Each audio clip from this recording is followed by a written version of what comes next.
కీర్తనల గ్రంథము 12వ అధ్యాయము. యెహోవా నన్ను రక్షింపుము. భక్తిగల వారు లేకపోయిరి.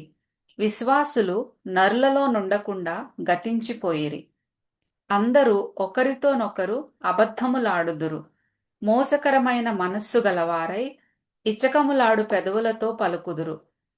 యెహోవా ఇచ్చకములాడు పెదవులన్నిటినీ, బింకములాడు నాలుకలన్నిటినీ కోసివేయును. మా నాలుకల చేత మేము సాధించెదము, మా పెదవులు మావి, మాకు ప్రభువు ఎవడని వారనుకొందురు. బాధపడు వారికి చేయబడిన బలాత్కారమును బట్టియు, దరిద్రుల నిట్టూర్పులను బట్టియు నేనిప్పుడే లేచెదను. రక్షణను కోరుకొను వారికి నేను రక్షణ కలుగజేసెదను అని యెహోవా సెలవిచ్చుచున్నాడు. యెహోవా మాటలు పవిత్రమైనవి.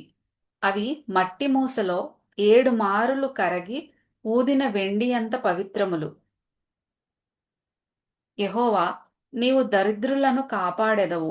ఈ తరము వారి చేతిలో నుండి వారిని నిత్యము రక్షించెదవు.